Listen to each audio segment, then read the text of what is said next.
Mr. Speaker, I'd like to commend, Honorable Mbulitavo for the wonderful line of argument he came up with. In fact, I think he's the only sensible member in the opposition side of the House.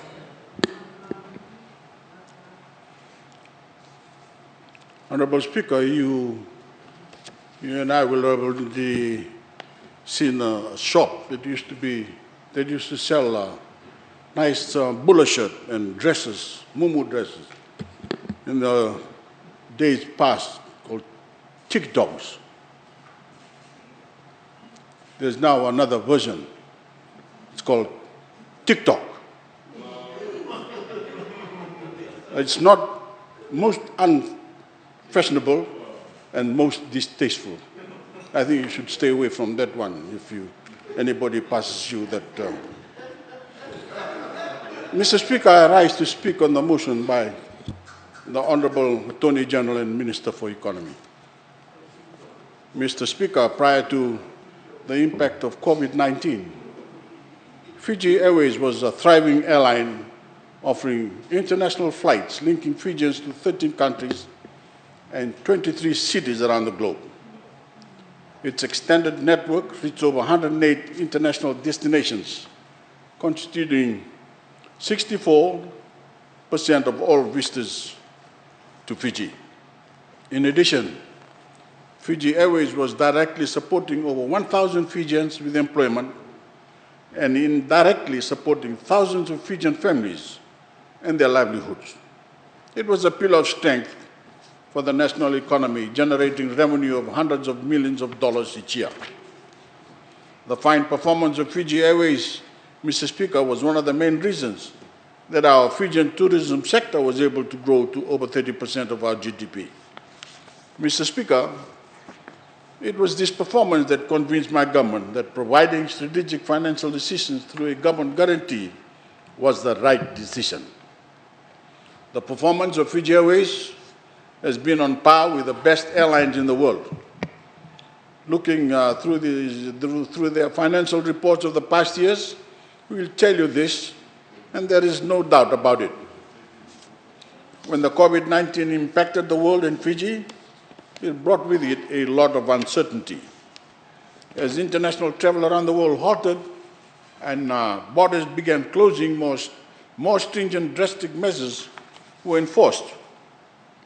As the impact of the pandemic drew on, Fiji Airways implemented an ongoing cost savings and cash preservation measures, which included aircraft loan and rental payment deferrals, reducing recurring costs by millions of dollars. These strategic decisions, Mr. Speaker, were key for Fiji Airways to persevere through this crisis. This was the right decision. In fact, many of the lessors and financiers supported Fiji Airways with payment deferrals and new loan facilities. Dedicated international freighter service by Fiji Airways still continue to ensure vital export and import chains, including medical supplies, for Fiji remain intact. Mr. Speaker, it is important that we take all necessary measures to salvage our national airlines based on its strategic importance, not only to our economy and livelihoods of ordinary Fijians, but also to our neighboring island countries. The changes being discussed today is about that, about extending our lifeline to our national carrier and the many Fijians that are part of the Fiji Airways family, and of course to our tourism sector. Mr. Speaker, yesterday I heard a few of the members of the opposite side of the aisles raise their disapproval with helping Fiji Airways. How could they not think of the future? If they had it their way, they would abandon Fiji Airways and the people, its employees, and their families. Thankfully, Mr. Speaker, they are not on this side of the House. We all have a part in helping opening up our borders and stopping the spread of the virus. we all have to think rationally and rebuild our economy. Put our people back to their jobs, create more employment. It requires everyone's commitment and perseverance, not politicking.